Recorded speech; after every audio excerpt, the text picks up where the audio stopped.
The unions at Vermont Yankee have asked for what they call a just transition to protect their income if the plant is decommissioned. How do you feel about this? Well, that's an interesting question, because when we were about to vote on Vermont Yankee, and I knew that we had the votes to shut it down in 2012, I went to the IBEW, which is the union at Yankee, because I care deeply about those folks. Those are my people, my jobs. It's a big economic part of our economy in Windham County. And I said to Mr. Klain from the union, what can we do to pass a bill that helps to mitigate the economic pain and help you with the transition? And he said, absolutely nothing. And I said, really? He said, yep, we don't want your help. I said, okay, we're here to help.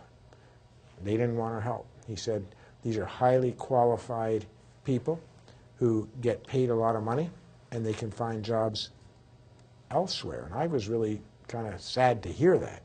I would like to keep them in Vermont working here, but if they have said that, what you just stated, they said differently to me in closed-door meetings, and it was one of my big disappointments, because we wanted to help the workers there.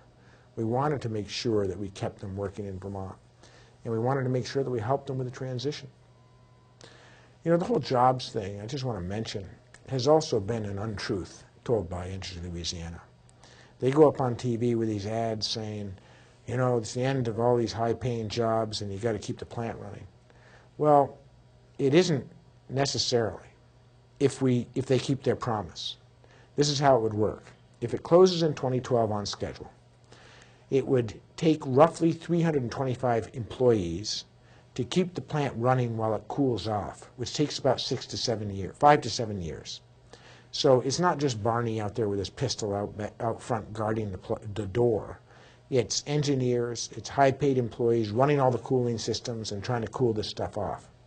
After that 7-year period, they then have promised to decommission it, to take it away. That means that they spend $1 billion pre-tritium, cobalt, cesium, and strontium, and post it could be $2 billion. It has doubled the cost of decommissioning in other states. But for 10 years, hundreds and hundreds of jobs cleaning this thing up and taking it away. So the jobs cliff, if they keep their promise, is in 18 years, not tomorrow. These jobs don't just disappear. If they break their promise and put it in safe store, after the cooling off period, it really is just, security protecting the plant. If they keep their promise, the jobs cliff is in 18 years. In that 18 years, Vermont's going to aggressively build renewables with the right governor that'll create more jobs and more economic opportunities than we've ever seen in energy within the state of Vermont. I'm on the state committee of the Progressive Party, and at one of our meetings, the union from Vermont Yankee came and asked about this just transition. And we had a vote there at the committee, and the union was asking that they should have double or more unemployment insurance for their members as in compensation for supporting the closing of Vermont Yankee. But I proposed an amendment to that at the committee meeting that every unemployed person in Vermont should have more unemployment insurance. But to treat the members of the union at Vermont Yankee differently from other unemployed people, say from IBM, I didn't think would be fair. I think all of the unemployed should be treated equally.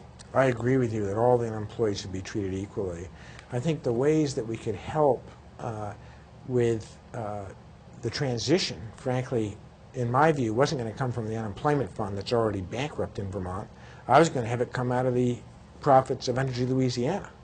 Energy Louisiana, if they can pay Wayne Leonard $325 million over 3 years, can certainly shell out $10 or $20 million to help the hardworking employees down there with a compensation package that allows them to transition to a new job that doesn't require the taxpayers helping to subsidize that transition. And that's what I was after with the IBEW, and they told me they didn't want our help. Now, there's a precedent for this. When we passed electric restructuring in the Senate some years ago under Howard Dean, we worked with the IBEW and the line workers to set up a transition for some of those workers, and the power companies supported that. They were going to pay for it, not with taxpayer money, but with profits from the power companies. So The opportunity to help those workers is to take some of the extraordinary profits of Energy Louisiana and ask them, force them, to take care of their people during a transition. It's not, in my view, the responsibility of the unemployment fund. I agree with you. Entergy has so much money at stake with Vermont Yankee that some people like Matt Dunn have suggested that they may try to buy the election in November. Do you believe that this is a danger? I do, and I think that Matt's probably understating the case. They're not only going to try to buy the election in November, they're likely to try to buy the election in August. And my guess is that they're going to choose a Democrat or two or three that they would like to promote, and the way they will do that, quite possibly, is by going after the Democrat they like the least, and that's yours truly. So we're prepared for an assault from Energy Louisiana by the primary, because it would be easier to get rid of me in the primary than in the general. And we'll see what happens, but I am the #1 enemy. I am the one who led the fight, and it was a vote that, you know, a lot of Democrats didn't want to make. But I stand up for what I think is right, and I fight for it, and they should as soon have me out of the way. So they're likely to pump maybe $1 million or maybe $2 million into somebody's campaign. Well, they're pretty smart. They're not going to do it too. My guess is that they won't do it too obviously. I think what they'll probably do is set up something called the Clean Energy Fund or the Clean Energy PAC, or, you know, and say, you know, we're for clean energy and good energy in Vermont, but, you know, this person over here isn't fair and decent, and, you know, they'll find their way. I'm not going to give them any more tips than I just have, but I doubt you'll see an ad running saying paid for by Energy Louisiana. They'll run the money through some other entity. Mm-hmm.